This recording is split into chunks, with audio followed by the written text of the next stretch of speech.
कलकत्ता आणि बदलापूर येथे माणुसकीला काळिमा फासणारी घटना घडली असून कलकत्ता येथे महिला डॉक्टर आणि बदलापूर येथे 2 लहान मुलींवर अत्याचार करण्यात आले।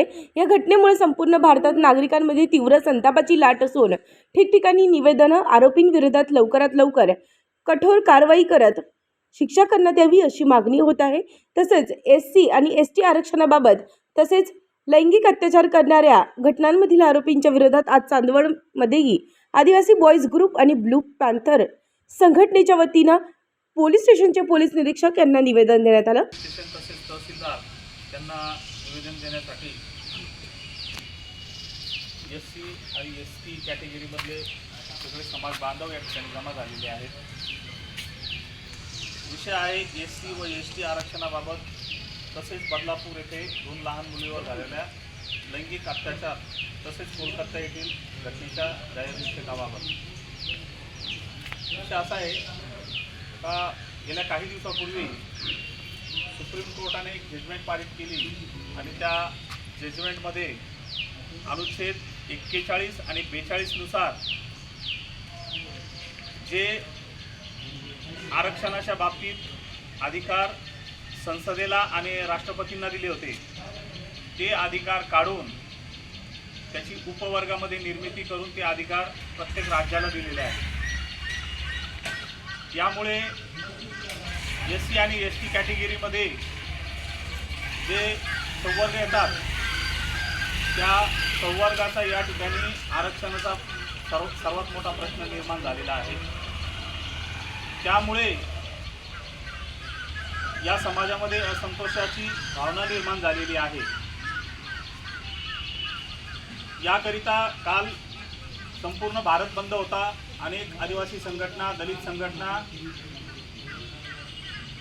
या संघटनांनी निषेध करून भारत बंद केला होता आणि राष्ट्रपती तसेच संसदेला याबाबत निवेदन दिलं आहे की या जजमेंटचा आपण पुनर्विचार करून म्हणजेच रिकॉल करून आपण जी जजमेंट दिलेली आहे त्याबाबत विचार करून आणि ते जजमेंट तात्काळ रद्द करण्यात यावं अशा आशयाचं निवेदन राष्ट्रपती आणि आदरणीय मोदी साहेबांना या ठिकाणी निवेदन दिलेलं आहे। तर आमचं म्हणणं हेच आहे का आपण सुप्रीम कोर्टाने जो निर्णय दिला तो अतिशय अन्यायकारक आहे। उपजातींमध्ये प्रवर्गामध्ये निर्मिती झाल्यानंतर क्रिमिलेअरचा मुद्दा उपस्थित होतो आणि त्यानंतर आर्थिक निकषावर आरक्षण दिले जाण्याची भीती या समाजामध्ये निर्माण झालेली आहे। त्यामुळे भविष्यामध्ये आरक्षण संपेल की काय?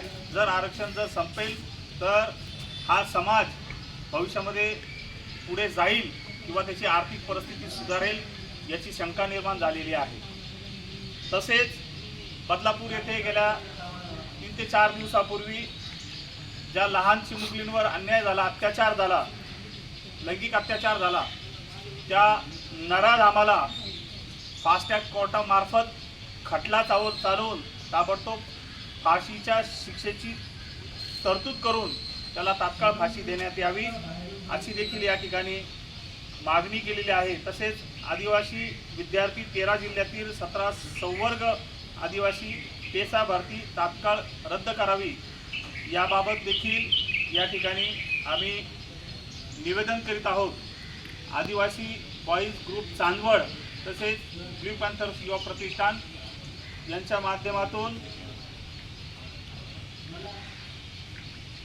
या ठिकाणी आम्ही संस्थापक अध्यक्ष सुनील मोरे आणि उपाध्यक्ष रतन गोडबोले या ठिकाणी साहेबांना निवेदन देतात। छत्रपती शिवाजी महाराज की जय, भगवान बिरसा मुंडा की जय। महिलांवर अत्याचार बंद करा, बंद करा। महिलांवर अत्याचार बंद करा, बंद करा। आदिवासी एससी एसटी समाजावर अन्याय अत्याचार बंद करा, बंद करा। उत्तर महाराष्ट्र न्यूज नेटवर्कसाठी धनंजय पाटील, चांदवड।